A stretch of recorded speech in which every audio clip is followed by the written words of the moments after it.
Sejam bem-vindos a mais um episódio do podcast da Ajuda à Informática. Hoje vamos falar da solidão numa era de hiperconectividade. É um tema absolutamente central nos dias de hoje, sem dúvida. Exato. Mas antes de mergulharmos no assunto, deixo um aviso operacional muito claro a quem nos ouve. Os diálogos que vão escutar nesta sessão são produzidos por inteligência artificial generativa. Claro, é importante fazer esse esclarecimento logo de início. Sem dúvida. Contudo, convém reforçar que todas as fontes, os estudos e os dados científicos aqui utilizados foram previamente e 100% validados por humanos. Com certeza. Feito este esclarecimento, bem, a nossa missão para esta análise aprofundada é tentar compreender o grande paradoxo do nosso século. Quer dizer, nunca, em toda a história da humanidade, tivemos ao nosso dispor tantas ferramentas digitais de comunicação. É verdade, o acesso é imediato. Falar com alguém do outro lado do mundo numa fração de segundo. E, no entanto, os dados mostram que nunca nos sentimos tão sozinhos. Bem, o ponto de partida para esta discussão detalhada exige uma distinção que, na maioria das vezes, nos escapa no dia-a-dia. Temos tendência a confundir o conceito de estar sozinho com a solidão propriamente dita. E são coisas diferentes, certo? São completamente diferentes. E o nosso corpo processa estas duas realidades de formas opostas. Estar sozinho, aquilo a que chamamos de solitude, é uma condição puramente externa. Uma escolha, quase. Sim, é a simples ausência física de outras pessoas num determinado momento. Na verdade, momentos de solitude são vitais e restauradores. Permitem ao nosso sistema nervoso central baixar as defesas, processar o excesso de informações e encontrar repouso. Percebo. E a solidão, então? Onde entra? A solidão, por outro lado, é uma condição estritamente interna e muito dolorosa. É uma sensação de falha ou de vazio.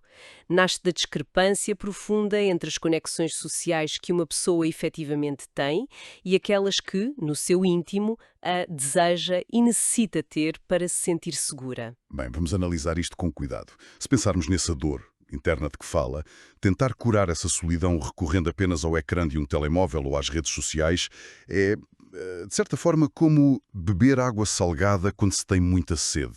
Essa é uma analogia excelente, muito precisa. Pois, porque à primeira vista parece água, entra no corpo e chega a enganar o cérebro por uns breves instantes com aquela ilusão de saciedade. Exatamente. Mas, na verdade, os minerais presentes nessa água salgada apenas desidratam o organismo de forma mais severa, deixando a pessoa num estado de isolamento ainda maior. Temos toda esta facilidade digital, mas a verdadeira conexão parece estar a fugir-nos por entre os dedos. O que é fascinante aqui é olharmos para o comportamento da nossa espécie através da lente da biologia evolutiva. Repare, o ser humano não é a criatura mais rápida nem a mais forte do mundo natural. Longe disso? Pois, sobrevivemos e prosperamos ao longo de milénios por um único motivo. Fomos capazes de formar grupos estruturados. A presença constante de outros humanos garantia proteção contra predadores, partilha de calor e de alimentos. Era uma questão de vida ou de morte. Totalmente. Portanto, o nosso cérebro primitivo está literalmente programado para interpretar a presença física e o contacto face a face como um sinal de segurança vital. O que o ambiente digital fez nas últimas 2 décadas foi criar uma espécie de socialização aparente que é totalmente descorporificada. Quando diz descorporificada, refere-se à perda de todos aqueles pequenos sinais que emitimos quando estamos fisicamente na mesma sala que alguém, não é? Sem qualquer dúvida. Quando transferimos a nossa interação para um ecrã, eliminamos subitamente a leitura da linguagem corporal. Perdemos as expressões faciais mais subtis. Aquelas que duram milésimos de segundo. Precisamente. Perdemos as inflexões e o tom da voz. E, talvez o mais importante, eliminamos o valor dos silêncios partilhados. Num ecrã, um silêncio não é confortável. É apenas um vazio à espera de uma notificação. É um compasso de espera constante. Toda a nossa comunicação passou a ser maioritariamente assíncrona. E isso altera tudo. E essa assincronia cria uma dinâmica muito estranha. Enviamos uma mensagem de texto e ficamos a olhar para o ecrã. O ato de esperar horas ou até dias por uma simples resposta acaba por gerar uma ansiedade silenciosa terrível. É o cérebro a reagir à ausência. Pois, para muitas pessoas, essa espera transforma-se num sentimento pesado de desvalorização pessoal, como se estivessem a ser ativamente rejeitadas. E tem uma razão biológica para isso. O nosso sistema nervoso não evoluiu para processar pausas de várias horas numa conversa. Quando conversamos frente a frente, o feedback é imediato. Claro, vemos logo a reação do outro. Exato. Mas quando o cérebro registra uma ausência prolongada de resposta, a amígdala, que é a nossa central de alarmes, começa a interpretar essa demora não como um simples atraso tecnológico, Interpreta como o quê, então? como um risco de exclusão da tribo. A comunicação humana precisa de uma riqueza emocional que um texto ou um emoji padronizado simplesmente não conseguem comportar. Aliás, este empobrecimento é agravado pelo facto de vivermos hoje imersos naquilo que a sociologia chama de cultura da performance. A cultura da performance. Isso reflete-se naquelas vidas aparentemente perfeitas que vemos constantemente a desfilar nas redes sociais, correto? Sem dúvida, as plataformas digitais estão desenhadas de forma a criar uma pressão invisível para que cada indivíduo apresente apenas uma versão altamente editada e otimizada da sua rotina. Só as partes boas. Mostram-se as viagens, os momentos de sucesso, os ângulos mais favoráveis, criando uma narrativa irreal e polida da vida cotidiana. Mas deixe-me colocar aqui uma questão que quem nos ouve pode estar a ponderar. O ser humano tem uma capacidade de adaptação tecnológica verdadeiramente notável. É um facto. Adaptámos-nos à eletricidade, aos automóveis, à aviação. Não será que esta cultura da performance online é apenas uma fase de transição algo confusa? Uma ponte até construirmos uma nova forma de sociedade digital mais madura, em vez de ser a destruição total dos nossos laços comunitários? É um argumento lógico pensar que a adaptação acabará por resolver o problema. O obstáculo central, no entanto, é que a tecnologia avança a um ritmo exponencial, enquanto a nossa biologia avança a um ritmo glacial. É uma corrida desigual. Muito desigual. Para que o cérebro humano sinta uma conexão genuína e profunda com outra pessoa, ele exige um ingrediente fundamental, que é a vulnerabilidade mútua. A capacidade de baixar a guarda. Precisamente, se eu não permitir que o outro veja as minhas falhas, as minhas inseguranças, os meus medos reais ou as minhas contradições, o vínculo simplesmente não se forma a um nível neurológico profundo. E a cultura da performance ensina rigorosamente o oposto. Ensina-nos a esconder o erro a todo o custo. Dita que nunca devemos mostrar vulnerabilidade, porque no mundo digital tudo fica registado, tudo é público e permanente. Ou seja, ao tentarmos parecer perfeitos para não sermos rejeitados online, estamos ironicamente a impedir a criação dos laços profundos de que precisamos para não nos sentirmos sozinhos na vida real. É o grande drama deste modelo, sem dúvida. E, paralelamente a este isolamento digital, estamos a assistir a uma dissolução física e acelerada das estruturas tradicionais que antigamente formavam as nossas comunidades de suporte. Está a falar das estruturas mais clássicas da sociedade? Sim, pensemos no papel que a família alargada costumava ter, ou os grupos religiosos, os centros comunitários, ou até mesmo as redes orgânicas de vizinhança. Onde as pessoas se conheciam de forma profunda, com todos os seus defeitos. Exato. Fatores modernos como a alta mobilidade geográfica em busca de emprego, o aumento do teletrabalho, que isola as pessoas em casa, e, sobretudo, o desaparecimento de espaços públicos nas nossas cidades. Espaços que antes eram gratuitos e acessíveis para as pessoas se sentarem a conversar. Tudo isso tem destruído essa rede de pertença natural. É aqui que a questão se torna mesmo interessante e, francamente, um pouco assustadora. Porque quando passamos desta reflexão sociológica para os dados concretos da saúde pública, percebemos que não estamos a falar de um mero desconforto emocional. Os números não mentem. Não, o impacto físico é devastador, especialmente quando olhamos para a nossa realidade em Portugal. A Ordem dos Psicólogos Portugueses divulgou números que deveriam estar na primeira página de todos os jornais. A solidão afeta atualmente a cerca de 10% da população no nosso país. São números pesados. Mas o dado mais impressionante é que aumenta o risco de mortalidade em 14%. Os estudos médicos indicam que viver num estado crónico de solidão tem o mesmo impacto físico nefasto no nosso corpo que fumar 15 cigarros por dia. É um número que nos obriga a parar para pensar. Os dados não deixam margem para dúvidas sobre a gravidade fisiológica do problema e ganham contornos ainda mais preocupantes quando cruzamos essa informação com o recente estudo desenvolvido pelo ISCTE. Ah, o estudo sobre as redes sociais dos portugueses. Isso mesmo, os investigadores do ISCTE mapearam a rede social da nossa população ao longo do tempo e constataram algo revelador. Nos últimos 10 anos, o número médio de amigos reportados caiu para menos de metade. Metade. Isso é uma queda brutal. É muito significativo. Atualmente, a média nacional situa-se em cerca de 12 amigos no total.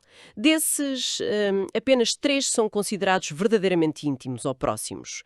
O estudo revela ainda que 1 em cada 5 pessoas se sente frequentemente sozinha. Isso agrava-se com certas condições de vida, presumo. Sim, este cenário foi severamente agravado durante e após a pandemia e atinge com uma crueldade particular as populações que sofrem de vínculos laborais precários. Quando não há estabilidade financeira ou geográfica, torna-se muito mais difícil criar raízes e investir em laços comunitários duradouros. Deixe-me só clarificar um ponto, porque quem nos ouve em casa pode estar a pensar, bem, eu só tenho 2 ou 3 amigos íntimos na minha vida inteira. Será que os dados me consideram uma pessoa profundamente solitária? Não, não necessariamente. O número absoluto de amigos não dita a solidão. Ainda bem que esclarece isso. O estudo foca-se naquilo de que falámos no início, a discrepância. Uma pessoa pode ter apenas 2 grandes amigos, mas se essas relações forem ricas, vulneráveis e satisfatórias, essa pessoa não sofre de solidão. Aliás, a ciência indica que boas amizades podem proteger mais a saúde do que a própria família. É um dado surpreendente. Os amigos podem ter um impacto protetor maior que os laços de sangue. Sem dúvida, o problema surge quando os poucos laços que restam são superficiais e quando a solidão se instala de forma crónica. A neurobiologia explica os danos físicos que mencionou. O cérebro, sentindo-se desprotegido do seu grupo, ativa um estado de alerta contínuo por sempre. E o que é que isso provoca no corpo?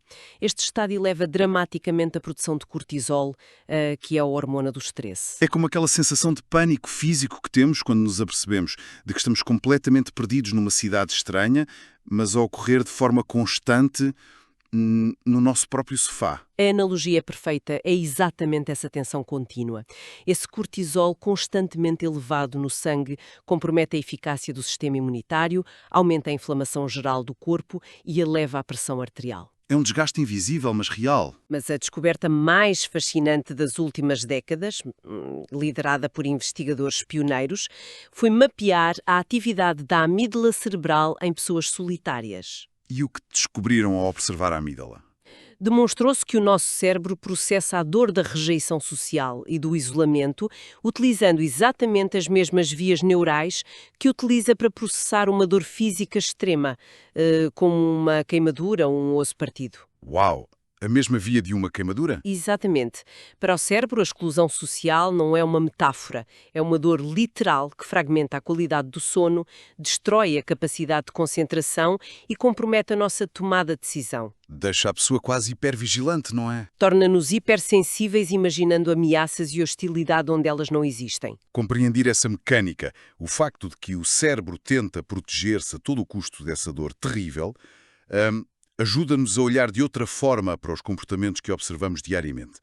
Nas ruas, nas paragens de autocarro ou nos cafés, vemos um uso quase compulsivo, por vezes angustiado, dos ecrãs. É um refúgio muito imediato. Pois. E perante esta realidade biológica, será que esta dependência da tecnologia não atua, na verdade, como um anestésico? Um esconderijo conveniente para evitarmos a fricção, os silêncios constrangedores e o natural desconforto do convívio presencial, tornando a nossa sociedade cada vez menos resistente ao atrito inerente a qualquer relação humana? É uma análise muito lúcida da situação.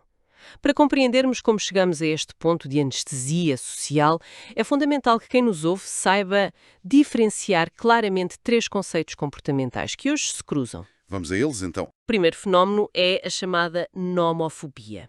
Trata-se de um pânico irracional, uma verdadeira angústia visceral que a pessoa sente perante a simples ideia de ficar separada do telemóvel, de ficar sem bateria ou de perder a ligação à rede. Portanto, não é a falta de uma pessoa específica, mas do próprio aparelho. Exato. A ansiedade não provém de querer falar com alguém em concreto, mas do terror de perder a ligação ao fluxo digital. O segundo conceito que ouvimos frequentemente é o FOMO, não é?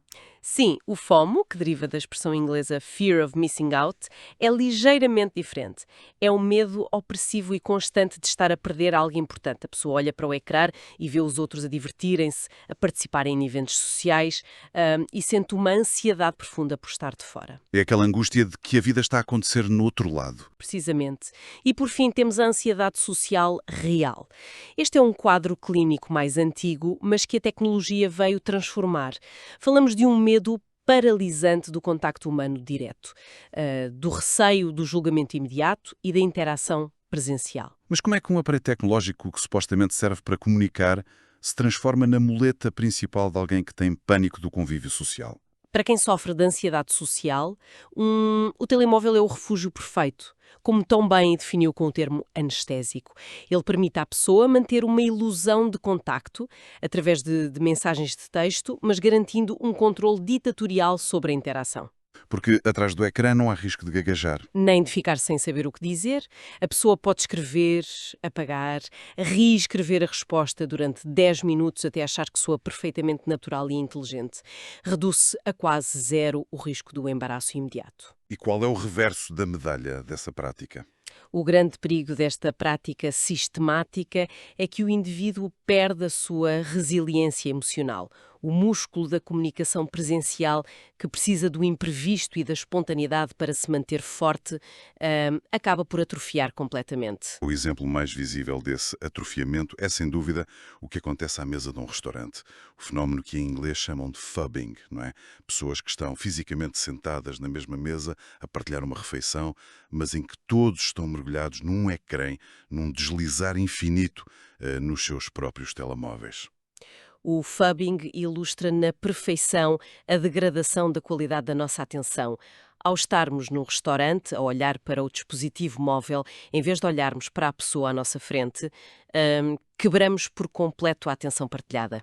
Que é a base da conversa. Interrompemos o ritmo da interação e passamos a consumir microestímulos de forma solitária. Uma refeição que desde os primórdios da humanidade serviu como o ritual central de reforço dos laços comunitários. Transforma-se num mero ato de ingestão calórica. Exato, em que cada um está na sua própria bolha de isolamento. O mais preocupante é perceber que as gerações mais novas estão a crescer a achar que este é o comportamento padrão. Fiquei muito impressionado com os dados mais recentes recolhidos em Espanha, que nos mostram uma fotografia assustadora da camada mais jovem. São números que nos devem alertar. Apontam para que uns impressionantes 87,5% dos jovens sintam aquilo que definem como solidão indesejada. Uma percentagem avassaladora.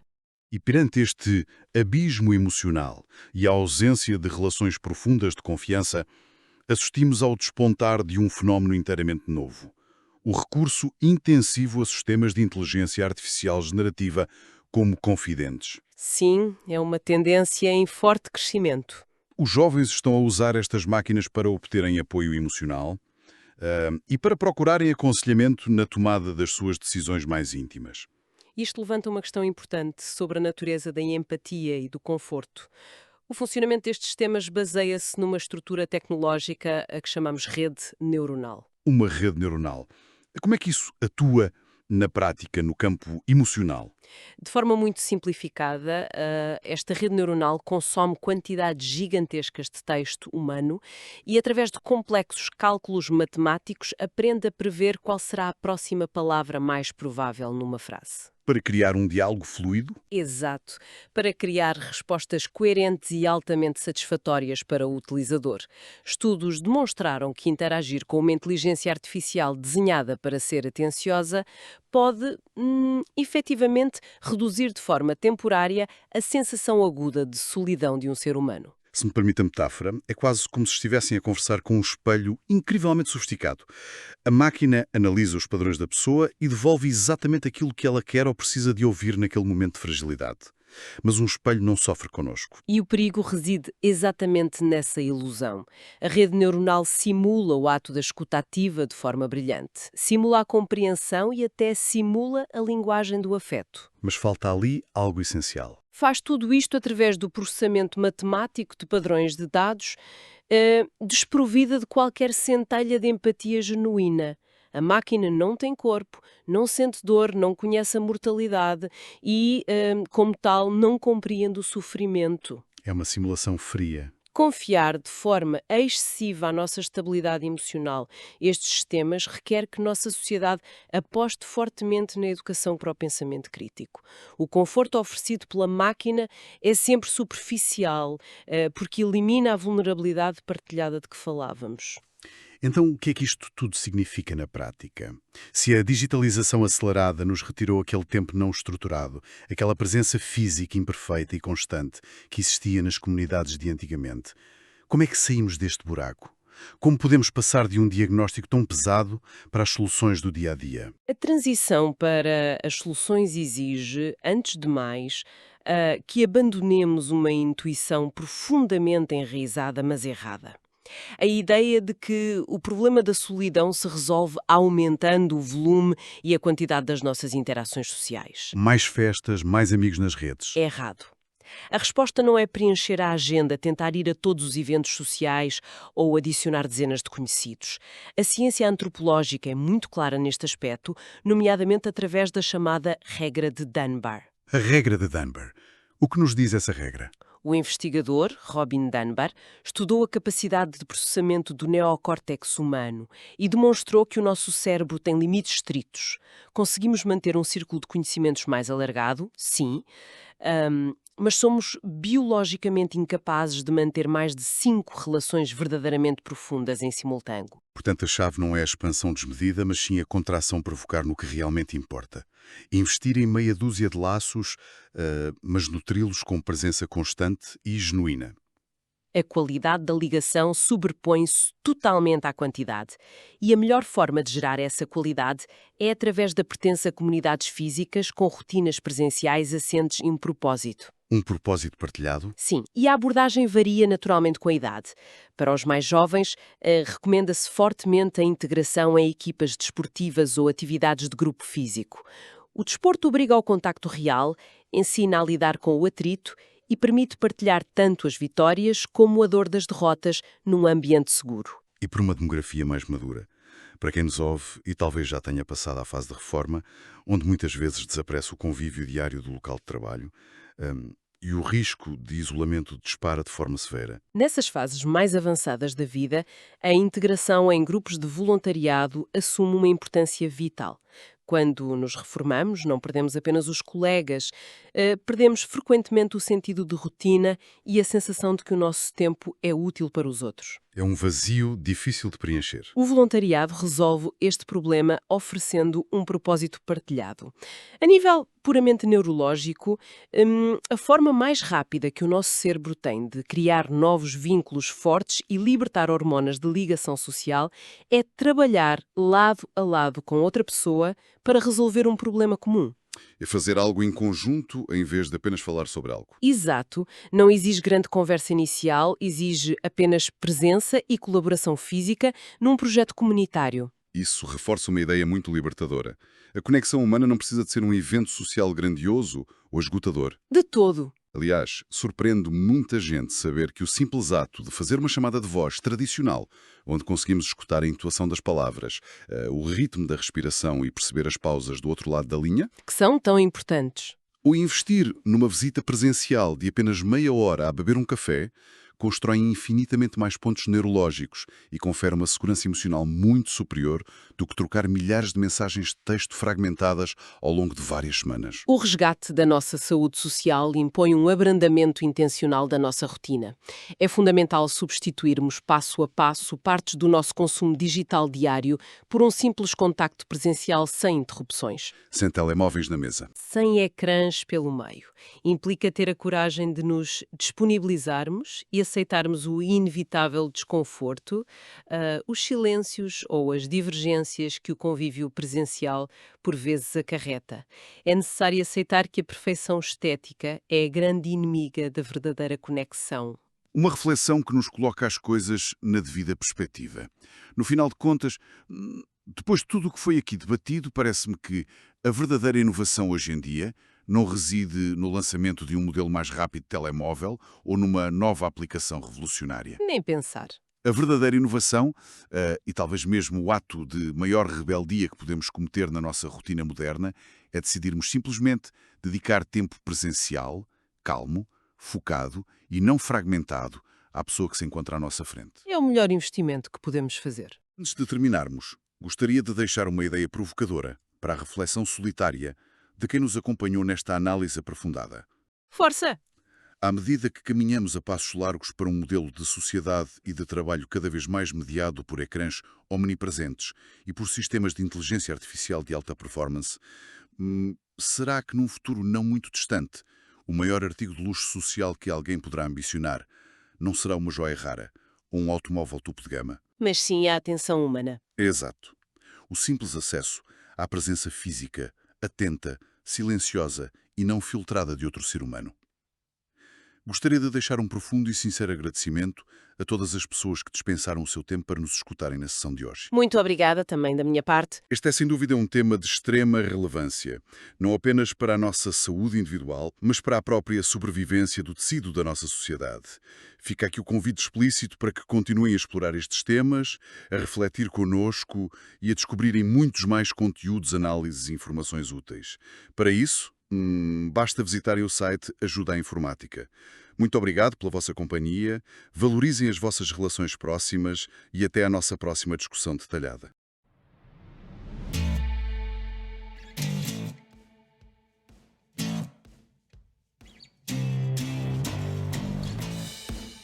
Ficha técnica. Este episódio foi preparado com o apoio da aplicação Google Notebook LM. Revisão áudio. Movavi Video Editor. Música. A música utilizada é um excerto royalty-free disponível sob licença aberta.